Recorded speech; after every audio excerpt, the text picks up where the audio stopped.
Trejo es licenciada en Sociología y Ciencias Políticas y tiene un máster en Igualdad de Género. En 2017 funda la plataforma Stop Vientres de Alquiler y es autora del libro En el nombre del padre, 10 puntos básicos para conocer toda la verdad sobre el alquiler de vientres. Por su parte, Moreno es doctora en Derecho y está especializada en Derecho Constitucional, Derecho del Trabajo y Estudios Feministas. Además, es la vicesecretaria general segunda del partido Feministas al Congreso. Señoras, ¿ustedes tienen necesidades económicas? Vendan su capital sexual, vendan su capital reproductivo. La prostitución que hay en España es una prostitución que se alimenta de la trata de mujeres, es decir, la esclavitud de mujeres que son traficadas. Como dice Ana, no se puede regular la esclavitud, hay que abolirla.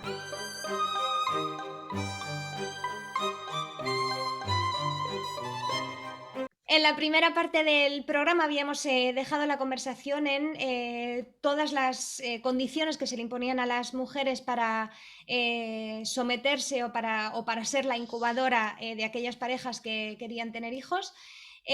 Vamos a seguir ahora con las condiciones o con las consecuencias que tiene sobre las mujeres ambas cuestiones, ¿no? Tanto los vientres de alquiler como la prostitución. Sandra, yo no sé si hay si hay estudios o hay por lo menos algo a lo que agarrarse sobre qué pasa con las mujeres que han sido prostituidas, ¿no? Qué les pasa físicamente, psicológicamente, emocionalmente, en cuanto a salud también.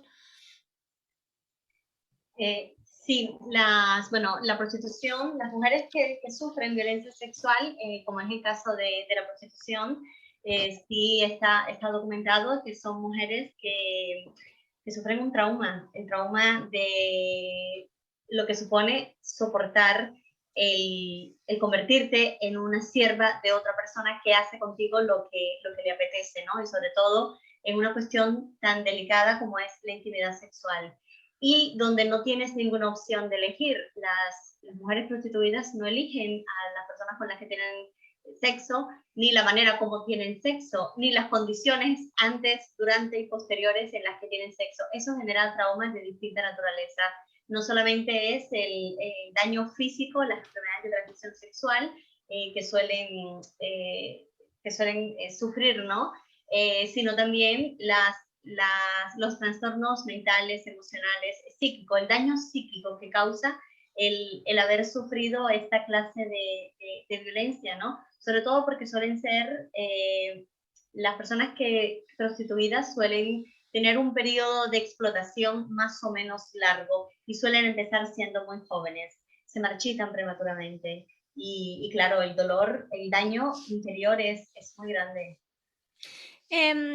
El tema lo habéis estado hablando en la primera parte del programa y lo vamos a seguir hablando ahora. La prostitución y los vientres de alquiler en realidad son un reflejo, como bien decía Ana, de un neoliberalismo, voy a ser redundante, un neoliberalismo patriarcal en el que se mercantiliza con el cuerpo de la mujer, se cosifica a la mujer, se denigra a la mujer, se explota a la mujer, que es como la explotada dentro de los explotados, la humillada dentro de los humillados, ¿no? ¿Cómo puede ser que partidos que presuntamente son de izquierdas y que presuntamente son feministas, aquellos que se negaron a incluir la tercería locativa en la ley del sí es sí, Podemos, por supuesto, Esquerra Republicana, la CUP, Bildu, ¿cómo puede ser que ese tipo de partidos no se manifiesten abiertamente en contra de prácticas que le hacen todo este tipo de cosas o que explotan, denigran, cosifican, mercantilizan a la mujer? Vale, Sandra, sí. ¿Contesto yo? ¿Contestas tú? En el Contestéis caso las dos, de... contestéis las dos. Sí, bueno, a ver, en el caso del alquiler de vientres, Unidas Podemos sí que se ha manifestado en contra, igual que el Partido Socialista y tal, pero bueno, luego el hecho es que no aplican las medidas legales necesarias para prohibir este mercado y esta compra de bebés y explotación de sus madres en el extranjero, ¿no? Pero, por ejemplo, mira, tenemos el caso de recientemente en Portugal, que finalmente con los partidos de izquierdas y el partido animalista, bueno, pues allí llevan una serie de años con una ley altruista de subrogación, que al final solamente ha habido creo que ha sido una persona, una mujer quien solicitó bueno, pues utilizar a otra para tener un bebé. Que no salió bien este tratamiento, creo que además era con su madre. Allí en Portugal se aprobó una ley altruista con unas condiciones muy restrictivas, muy duras y tal. Y el Tribunal Constitucional portugués declaró inconstitucional la ley en varias ocasiones. Bueno, se fueron haciendo las modificaciones y finalmente con las modificaciones aprobadas, con el apoyo de los partidos de izquierda y el Partido Animalista, se aprobó esta legislación. ¿Por qué? Pues porque da igual lo izquierdoso no te quita lo machista, ¿vale? Entonces, el machismo es transversal a todas las ideologías y partidos políticos, y el considerar que las mujeres somos libres para poner nuestro cuerpo a disposición de los deseos de terceros, ya sea en la parte sexual o en la reproductiva. Y esto es un error de pensamiento, es que estas personas piensan mal, porque piensan que la mitad de la población puede estar a su servicio y encima que lo hace con gusto, y que eso forma parte de sus libertades. ¿Cómo va a formar parte de mis libertades como mujer ponerme al servicio de otras personas?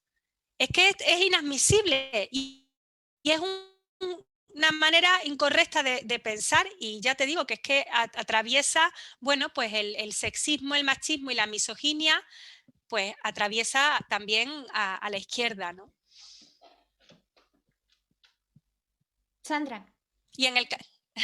Sí, bueno, los partidos de la otrora izquierda, que ya no lo son, tienen un doble discurso. Por un lado, sobre todo cuando se acercan las elecciones, ¿no? Y cuando ven las reacciones del movimiento feminista, tienen un doble discurso de que sí, que se va a apoyar la abolición de la prostitución, y ahora lo que tenemos es una proposición de ley que no es del gobierno, es del Partido Socialista, donde proponen realmente prohibir el proxenetismo en todas sus formas. Es un avance, pero se quedó muy corto con la ley de abolición que habían anunciado.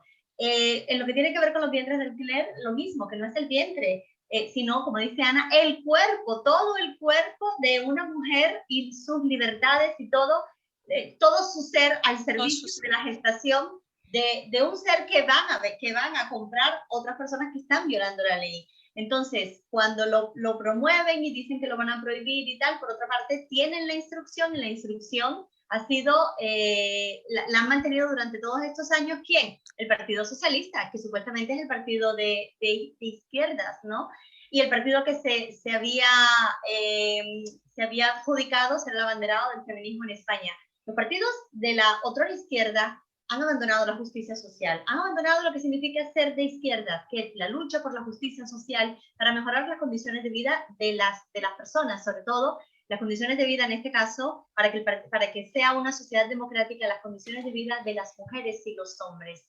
Una sociedad que no incluya a las mujeres en igualdad de condiciones que los hombres no es una sociedad democrática. Es imposible que se pueda construir una democracia sin las mujeres. Una sociedad que no sea feminista, que no luche por la igualdad de hombres y mujeres, que es la que reconoce la Constitución de España, es una sociedad que no es democrática, que no es un Estado de Derecho, y que no puede decir que se va a respetar los derechos fundamentales de las personas, los derechos humanos, si por otra parte se están reconociendo estas prácticas que las violan de forma frontal y además la están facilitando.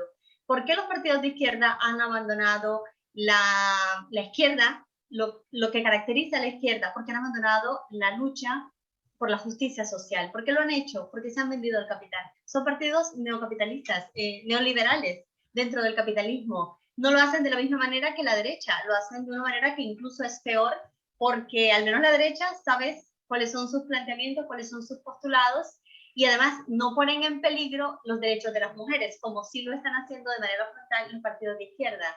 Bueno, los de la derecha lo hacen por otras restricciones, pero son las restricciones que ya conocíamos y que teníamos superados. Los partidos de izquierda están abriendo la puerta a la violación de los derechos de otras mujeres por otras vías que no nos habíamos planteado las mujeres. Y en nombre del feminismo. Y además lo hacen exactamente, lo hacen en nombre del feminismo. Es decir, vamos a reconocer, adoptar medidas, no es exactamente así como lo dicen, pero básicamente es esto. Vamos a reconocer derechos, que nadie se quede atrás. Y para eso vamos a destruir el sujeto político del feminismo y vamos a deconstruir lo que se considera una mujer. Hay unas leyes de identidad de género que desmontan la categoría jurídica sexo y nos dejan a las mujeres sin protección, sin la base jurídica que nos protege. Y además, es la única categoría que sí está reconocida en la Constitución. El género no existe, no es una categoría jurídica. Los seres humanos no somos femeninos o masculinos, somos mujeres y hombres. Eso es. Esto por un lado. Por otro lado, la prostitución. Todos los distintos reconocimientos que se hacen de como trabajo o la manera, los eufemismos, como los llaman, sigue siendo prostitución, es explotación sexual de las mujeres. Y ahora en este caso, la explotación reproductiva. ¿Cuál es el mensaje que nos están mandando a las mujeres? Hay demasiada gente en el mundo, no hay trabajo para todos. Y vosotras, vuestra posición es que si queréis comer, alimentaros, subsistir, una parte muy importante de vosotras, que sois vulnerables solamente por el hecho de ser mujeres, vais a tener que dedicaros a la explotación sexual, a dejaros explotar sexual y reproductivamente, siempre al servicio de los hombres. Esto es, como dice Ana, esclavitud.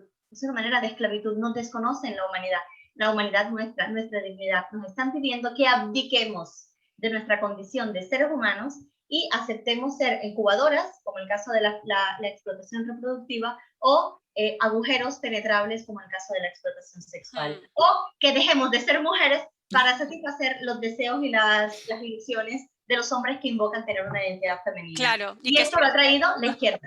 Que seamos personas gestantes, ¿no? Personas gestantes o trabajadoras sexuales, ¿no? Vamos, como si esto fuera un trabajo, ¿no? Además, me gusta mucho la reflexión de Sandra, ¿no? Y cuando hablaba del PSOE y tal, de que todos estos años, ¿no? Que ha tenido esa oportunidad y que tiene la oportunidad todavía en el gobierno de coalición, porque están ahí, de derogar la instrucción del 2010, ¿no? ¿Con quién se alía? ¿Con quién se alía? O sea, ¿por qué no la deroga? Bueno, pues porque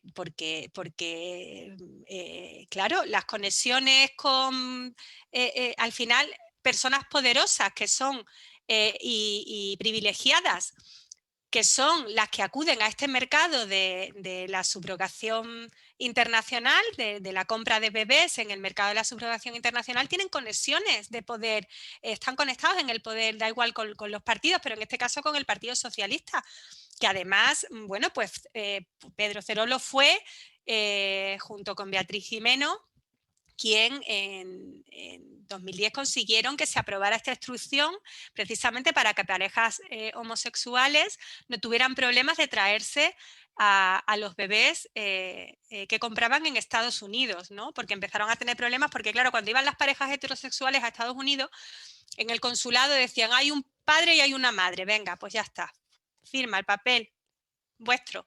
Pero cuando empezaron a ir parejas homosexuales, claro, les faltaba la madre.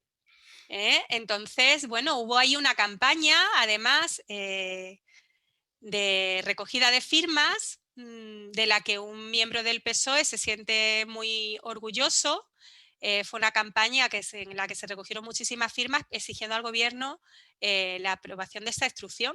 Esa persona está ahí, tiene un cargo dentro del partido y bueno, y en televisión española sabemos que ha habido compañeras feministas periodistas como Montserrat Boix, que ha denunciado un montón de veces la manipulación de los informativos y bueno, pues porque directivos de televisiones, tanto públicas como privadas, pues tienen amigos o son personas que han acudido al mercado de la subrogación internacional para comprarse bebés. Porque o sea, es que un bebé vale en Estados Unidos de 100 a 150.000 euros y en Ucrania se puede pagar entre 35, 45.000, 50.000 euros. O sea, es que esto no es algo que puede hacer cualquiera, ¿no?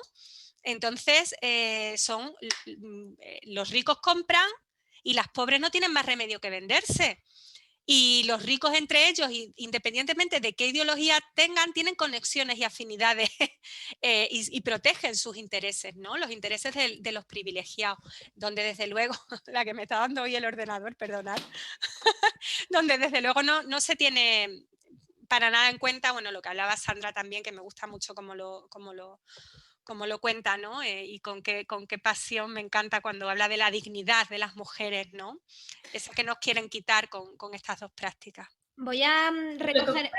Sí, perdona una cosa. Lo que ocurre es que además detrás de esto no solamente es el poder de los hombres, sino el poder que tienen los hombres para convertirlo todo en industrias millonarias y poderosas donde nos lo roban todo. Sí. Hay La una cosa que tierra, me gusta decir. lo que le hacen a la tierra, lo que le hacen a la tierra, Exacto, nos lo hacen a las mujeres.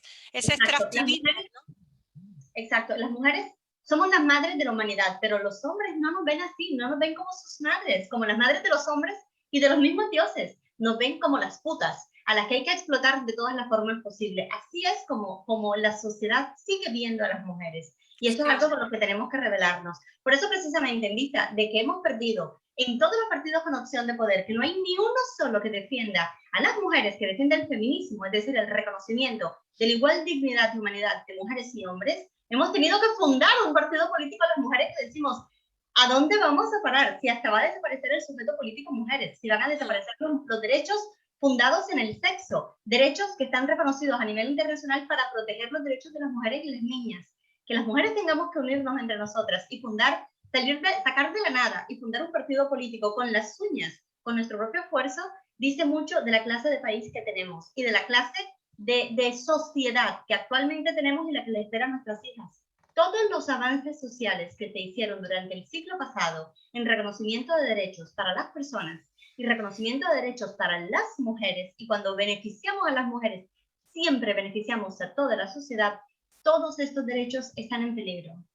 Y están en peligro porque son los partidos políticos en los que nos están amenazando con sus leyes, con todas las leyes de explotación de las mujeres de todas las formas. Vivimos tiempos realmente donde deberíamos sentirnos compungidos, tristes, preocupados y sobre todo tomar acción política para proteger nuestros derechos, porque cuando se violan los derechos de las mujeres, se violan los derechos de toda la sociedad y por eso nos atacan a nosotras. Lo que ocurre es que no esperaban que nosotras nos plantáramos cara y aquí estamos. Hemos fundado un partido feministas al Congreso, pero también todo el movimiento feminista español se ha puesto en pie y a través de las distintas asociaciones que defienden las distintas causas de las cuestiones que nos perjudican, estamos luchando, dando la batalla y no nos vamos a rendir, que nos escuchen, no nos vamos a rendir, no lo vamos a aceptar. No saben con quién se están metiendo. Las mujeres no aceptamos esto, que nuestra socialización nos convierta, hasta ahora nos mantenga en las personas que se ocupan de satisfacer las necesidades de los hombres, criarlos, amarlos, quererlos, satisfacerlos sexualmente, tener hijos para ellos. No estaba incluido el que ahora nos obliguen a abdicar de nuestros derechos. No podemos aceptarlo, ¿eh? Ana se tiene que ir en breve, que estoy aquí con el reloj mirándolo, así que os voy a hacer las últimas dos preguntas, si podéis ser súper concisas para poder responder a las dos. Por un lado, en el programa anterior te había dicho, espera, que ya vamos a hablar de la pornografía después. Quería saber hasta qué punto tanto la pornografía como las películas, las series de televisión, los documentales, los reportajes en televisión, hasta qué punto cada uno a su manera están ayudando o fomentando o blanqueando o volviendo romántica la idea de la gestación subrogada, que no me gusta llamarla así, cada vez que lo digo me arrepiento, los vientres de alquiler, la explotación reproductiva y la prostitución, es decir, hasta qué punto todo este bombardeo audiovisual y por parte de los medios está blanqueando esto. Sí, bueno, pues el tema de la explotación reproductiva de mujeres, los medios de comunicación están siendo aliados absolutos del lobby tecnorreproductivo y del lobby de compradores, ¿no? Fijaros todo lo que ha ocurrido ahora con la guerra de Ucrania, cómo presentaban a esas parejas españolas que salían en los medios de comunicación llorando y haciéndose las víctimas porque no podían traerse a los bebés de Ucrania o porque estaban allí las madres embarazadas que no sabían dónde estaban o porque no podían salir de Ucrania. Pero vamos a ver, pero ¿cómo se puede tener tan poca desvergüenza? Si es que esto es como si sale llorando un narcotraficante porque por la guerra de Ucrania no se puede traer la cocaína a España porque han cerrado la frontera, o proxenetas, tratantes de mujeres. salen al gobierno español diciéndole, por favor, es que no podemos traernos un autobús lleno de ucranianas aquí para los prostíbulos, ¿qué vamos a hacer ahora?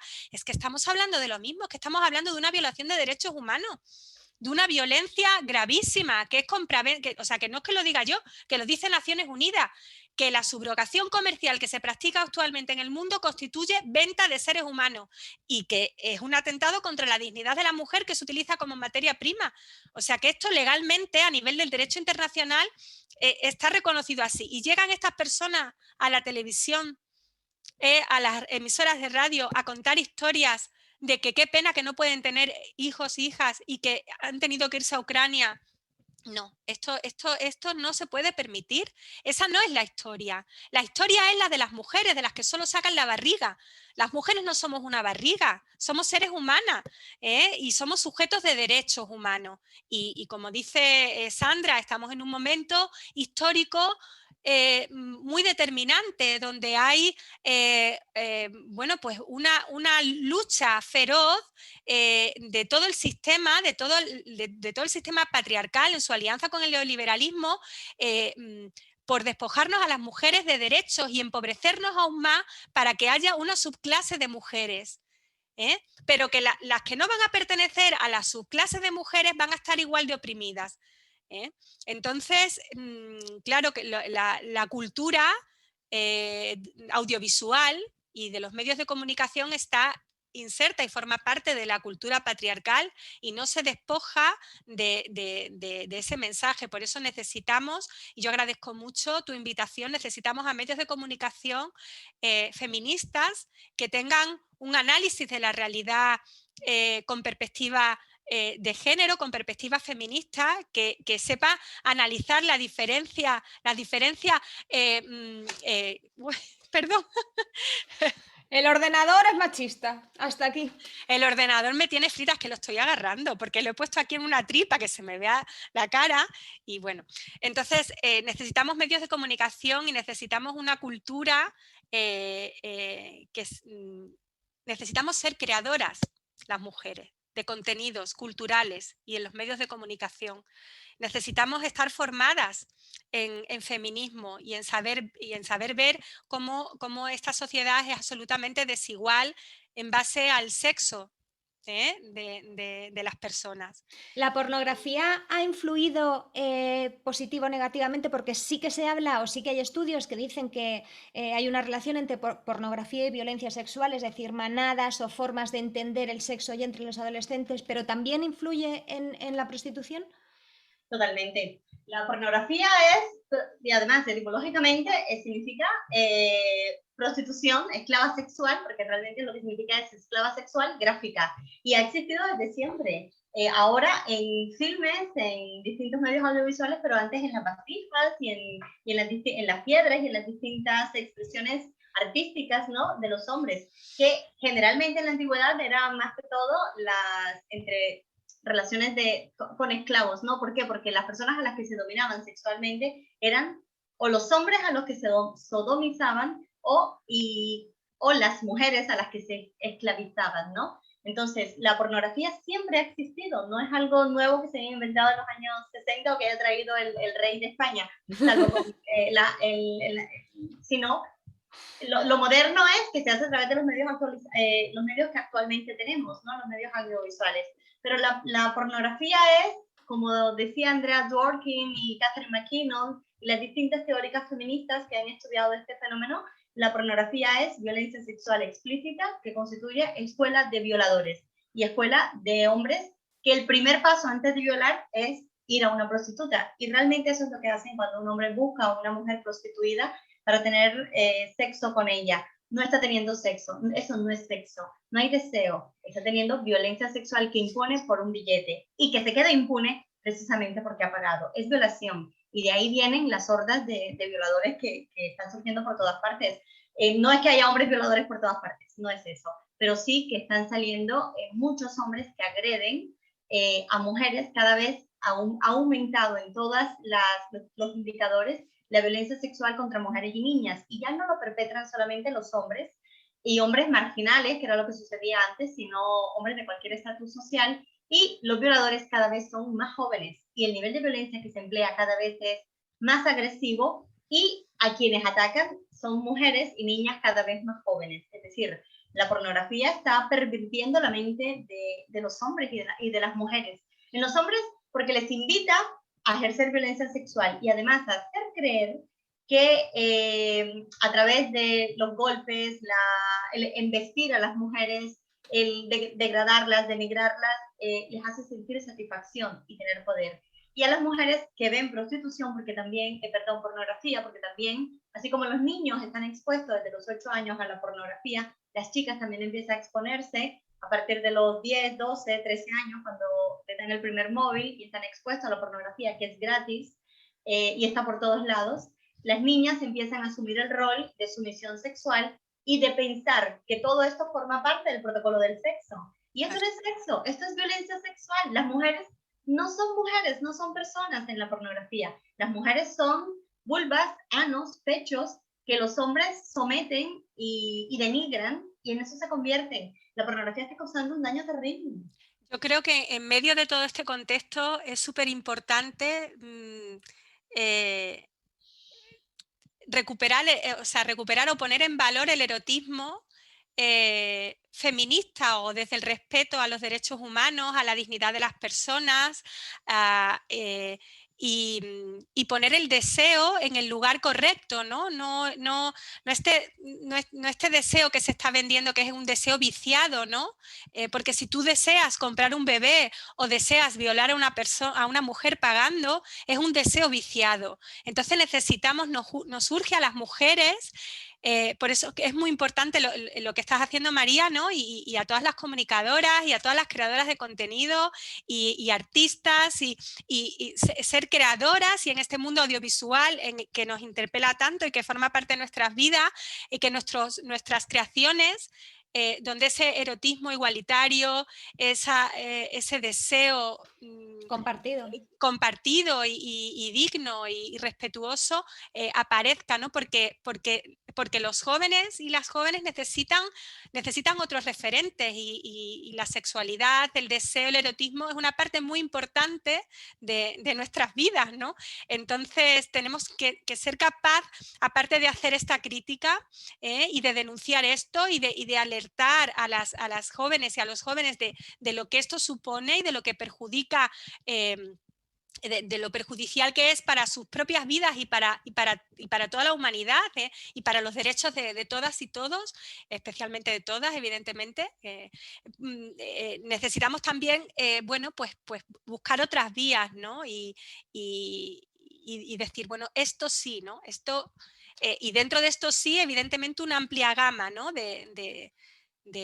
de opciones. No sé, es lo que No, pienso el disfrute del sexo, sí, del erotismo supone que no haya violencia, que no haya coacción. Claro, claro. Y además es satisfactorio tanto para mujeres como para hombres.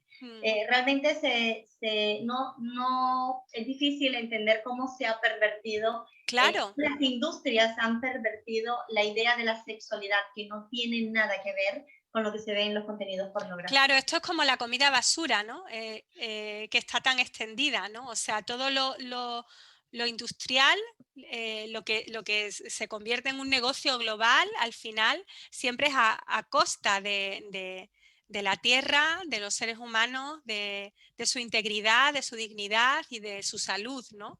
Entonces es interesante, sí, la conexión hacer ver, ¿no? Esa conexión con lo que comentabas, ¿no? Como antes la pornografía o la prostitución no era una industria a escala global. Con los vientres de alquiler, con la explotación reproductiva pasó lo mismo. Esto nació en los años 70, cuando hombres que tenían esposas infértiles ponían anuncios en la prensa buscando mujeres que estuvieran dispuestas a parirles un hijo y a gestarles un hijo por inseminación, ¿no? Entonces, y de ahí ya, en cuanto vieron el negocio, se convirtió en los abogados. El mismo Abraham. Claro. Sí, es. ¿Cómo se revierte en una sociedad en la que en la que se fomenta, se aplaude, se incentiva la idea de que por una cantidad adecuada de dinero todo está bien. Es decir, si yo digo, mamá, bueno, en mi caso, mis padres no, pero quiero decir, soy puta, y me dicen, madre mía, no, pero gano 2 millones de euros al mes. Madre mía, ¿no? O, bueno, yo me dedico a gestar bebés para otros. Hombre, hay que ver, no, espera, pero es que estoy ganando 250.000 libras por bebé. Ah, bueno, entonces sí. Entonces, por un lado, ¿cómo se ataca, erradica, previene que esto deje de existir? Y por otro lado, ¿con qué recursos, sobre todo económicos, se empieza a atajar desde la raíz, es decir, desde el colegio, desde que los niños son niños y las niñas son niñas? Es educación, es una cuestión de coeducación. Y la coeducación es la educación feminista, la educación en la ética. No todo vale, no todo tiene precio, no todo tiene, es susceptible de mercantilizarse, porque además el problema es que siempre las compradas y vendidas somos las mujeres. Con la educación, si hubiera coeducación tal cual exige la ley de igualdad, si hubiera una educación feminista, tal cual exige la Constitución, porque la Constitución española es una Constitución feminista, reconoce la misma dignidad y humanidad de mujeres y hombres. Eso es el feminismo. Si existiera eso, no estaríamos como estamos. Y es porque es una sociedad no solo machista, es una sociedad misógina. Existe un odio, desprecio, aversión, maltrato, ganas, interés de humillar, de someter, de degradar y sobre todo de dominar a las mujeres. Esto es la misoginia. Y la misoginia en España es delito de odio, pero siempre queda impune, porque es la más ancestral de las tradiciones. Fíjate, Sandra, con educación lo podríamos salvar. Coeducación, una de las claves del feminismo. Y fíjate, Sandra, lo fácil que ha sido, ¿no? Que se metan en las escuelas y en los institutos todos los contenidos de la identidad de género, que como tú dices, no está ni reconocida en la Constitución como categoría, no existe como categoría, y qué difícil todo el tema de la coeducación. Cada vez a nivel educativo a mí me cuentan, bueno, pues los problemas que tienen las docentes que quieren introducir estos contenidos, porque hay como un resurgir bueno, pues de un desprecio, ¿no? a lo feminista y un desprestigio de los feministas, ¿no? En los últimos, o sea, en un par de años, ¿no? Desde aquella famosa manifestación de que todo el mundo era feminista, es como que se ha dado la vuelta a la tortilla, ¿no? Y lo fácil que se han introducido, pues en la educación, todos esos contenidos relativos a la diversidad de género y con lo profundamente misóginos que son, ¿no? Pero mientras se está educando, ¿qué hacemos con las mujeres? Es decir, queremos abolir la prostitución, queremos dejar que las mujeres pobres y explotadas que no tienen otra salida se presten para ser vientres de alquiler. Mientras se educa para que eso deje de pasar, ¿qué hacemos con esas mujeres? Tomar acción social. La acción social es luchar, salir, protestar, exigir derechos, el ejercicio de los derechos que ya tenemos reconocidos. No estamos pidiendo que nos reconozcan derechos, los derechos ya los tenemos reconocidos. Todo un siglo, el siglo XX, fue el siglo de los derechos, de la construcción, configuración de los derechos y empezar a ejercerlos. Lo que ocurre es que son derechos que no se han consolidado y ante la crisis que ha habido en los últimos años, todos nuestros derechos se han puesto en peligro. Eso por un lado. Por otro lado, tomar acción política, no tenemos otra que ir a las urnas y luchar por los derechos de las mujeres. Por eso en España hemos fundado un partido feminista. El Partido Feminista es al Congreso, pero en el Reino Unido se está haciendo lo mismo. Y creo que esto se va a replicar en el resto del mundo, o al menos en muy buena parte de los países donde más se está comprometiendo la categoría jurídica sexo, que es donde se construyen los derechos de las mujeres y las niñas. Es apropiarnos, esto sí que es empoderarse, no ejercer la prostitución, ni tener una cuenta en OnlyFans, ni prostituirse de las distintas formas que existen, ni vender, ni alquilar el cuerpo o el vientre, o todo el cuerpo para gestar hijos ajenos, sino en asumir la propia defensa de nuestros derechos, nuestra dignidad. Creo que en las próximas elecciones las mujeres tenemos que hacer escuchar nuestra voz y hacer valer nuestro voto. Hay dos momentos en que los seres humanos somos iguales, solamente hay dos. El uno es en la dignidad, lo que tenemos dentro, lo que nos hace ser personas y hace que todos y todas seamos exactamente iguales. No hay preferencia por ninguna persona porque todos tenemos la misma dignidad y la misma humanidad. Cualquiera sea tu sexo, tu religión, tu origen, tu estatus social, tenemos la misma dignidad. El segundo momento es el momento de votar. Cuando votas, tu voto vale exactamente el mismo de cualquier persona poderosa. Y ahí es donde tenemos que empoderarnos. En eso consiste el empoderamiento. Y esa es la opción que tenemos las mujeres. Luchar por defender nuestros derechos y hacer valer nuestra voz y nuestro voto. Por eso es tan importante contenidos como el tuyo, programas como el tuyo, que nos escuches, que hacen que nos puedan escuchar. La voz de las mujeres.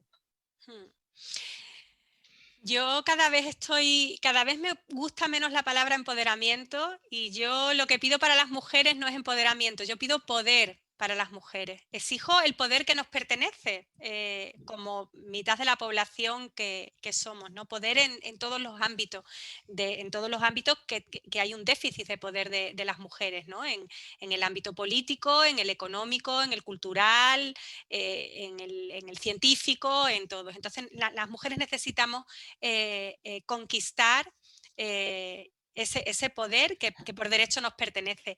Y con respecto a qué se puede hacer con las mujeres, con respecto al tema de las mujeres explotadas reproductivamente, yo siempre me planteo, bueno, pienso en varias cuestiones. Lo que pasa que evidentemente no hay voluntad política. Ojalá un partido feminista de verdad llegue al poder y pueda implementar. Ojalá, yo os deseo lo mejor, de verdad, por el bien de todas. y, y puede implementar medidas efectivas, ¿no? En España tenemos muy claro lo que hay que hacer, hay que prohibir que las agencias actúen en nuestro territorio, que hagan publicidad de esta práctica. Hay que cambiar la legislación para que se prohíba de verdad y para que Exacto, no haya sí. puertas traseras, ¿no? Que permita que los españoles y españolas se sigan comprando bebés en el extranjero. Y los países prohibicionistas a nivel mundial tienen que hacer una alianza y tienen que promover un marco jurídico a nivel global que proteja a todas las mujeres de esta explotación, y hay que conseguir impulsar una convención en la misma línea de la Convención contra la Convención de la Esclavitud o el Convenio de Estambul. Hay que impulsar una normativa a ese nivel que declare la prohibición de la gestación por sustitución en todo el mundo, ¿no? Y que declare la ilegalidad de esta práctica. Solo con un marco jurídico global, los países a nivel jurídico, por lo que me han explicado juristas, y tú me puedes corregir si me equivoco, eso ampararía también a nivel de las jurisdicciones nacionales, ¿no? Las tomas de decisiones y las sentencias en este sentido. Y es más, esta norma jurídica que deben de impulsar estos países prohibicionistas, puesto que sus legislaciones lo prohíben, Francia, Italia, Alemania, Suiza, Suecia, tendrían que ir más allá y tendrían que parte del dinero que dedican a proyectos a la cooperación y dedicarlo e invertirlo en proyectos para dar bueno, pues, oportunidades profesionales, educativas, de crecimiento y de desarrollo emancipatorio a las mujeres en los países y en las regiones donde se saben que sus nacionales van a comprar a bebés. En México, en Colombia, en Nigeria, en Kenia, en Ucrania, en Rusia. Bueno, bueno, ahora mismo esa parte está, pero quiero decir que hay medidas de política exterior que se pueden hacer. Lo primero es o sea, penar y poner penas, y si hay que mandar a la cárcel o hay que poner penas económicas a quien se compre un bebé, se tiene que hacer. Esos bebés tienen que pasar a la custodia del Estado, y en cuanto tuviéramos varias sentencias ejemplares en este sentido, como ocurrió con el tema de los impagos de pensiones en las separaciones al principio, bueno, pues hace unas décadas, que había sentencias ejemplares que mandaban a los hombres que no pagaban pensiones, los mandaban a la cárcel, pues en cuanto esto empiece a ocurrir con el tema de los vientres de alquiler, La gente se va a plantear, primero, se les va a dar el mensaje claro de que se están comprando seres humanos y se está explotando mujeres y que esto es inaceptable desde el punto de vista de los derechos humanos. Y en segundo lugar, que esto tiene unas consecuencias y que no vas a salir de rosita, que te van a quitar ese bebé y que, bien, tú eres el padre genético, bien, bueno, pues se te va a suspender la custodia, o bueno, eso lo puedes explicar tú mejor, qué se podría hacer legalmente, y ese bebé pasaría a la tutela del Estado, porque claro, al bebé tú no le puedes negar el derecho a conocer su origen e identidad, pero tenemos que tener bien claro que esa persona ha ejercido violencia contra la madre de su hijo o de su hija, antes de que esa mujer se quede embarazada y para conseguir un bebé. O sea, es una maternidad forzosa y como tal debería de ser condenada y penada, ¿no? Y bueno, si en la parte jurídica hay algo que no haya explicado bien, Sandra, yo te agradezco que lo puntualices porque son temas complicados, ¿no? Pero bueno, eso serían un poco a grandes rasgos las ideas, ¿no? Lo que yo pienso que podría hacerse a nivel político para defender a estas mujeres y apoyarlas y hacer que pudieran salir de esta situación, ofrecerle otras oportunidades, porque si tú a una mujer le dices, ¿qué quieres, montar tu pequeño negocio o ser madre de alquiler? ¿Qué quieres, estudiar una carrera que te pague la carrera o donar óvulos? O ser prostituida. Está claro, o sea, es que yo para las niñas del mundo quiero que sus deseos estén dentro del marco de la dignidad, no en el marco de la explotación, ¿no? Si no tienes nada que corregir, Sandra, con esto terminamos. Es correcto, es todo correcto. Pero lo que ocurre es que tampoco haría falta una ley específica porque la normativa básica ya existe. Es como decir, robar está mal y todos lo sabemos desde el principio. No hace falta que haya una ley que diga, si robas, vas a la cárcel, pero hay que hacerlo. Os recuerdo que os podéis suscribir si todavía no lo habéis hecho. Si queréis comentar cualquier cosa en los comentarios, hacer preguntas o sumaros también a las opiniones de cualquiera de vosotras. Y en la descripción os dejo la web de Feministas al Congreso para que sepáis más o menos qué trabajo están haciendo, cuál es su ideología. También una presentación que hicieron Feministas al Congreso, que es como toda esta información condensada en una. Y por otro lado os dejo también la web de Vientres de Alquiler, el libro que escribió Ana Trejo sobre el alquiler de vientres y también la presentación que recientemente han lanzado desde Stop Vientres de Alquiler, que digamos que es una actualización sobre la realidad de los vientres de alquiler para que, pues, digamos de manera ilustrativa, para poder difundirlo de manera más clara. Con esto terminamos esta segunda parte de esta mini mesa redonda sobre prostitución y vientres de alquiler. Ana Trejo, Sandra Moreno, muchísimas gracias por vuestro tiempo, muchísimas gracias por vuestro trabajo y muchísimas gracias por por tener la paciencia de explicar una y otra vez y de difundir una y otra vez algo que debería estar superado. María, muchísimas gracias a ti. Gracias a ti.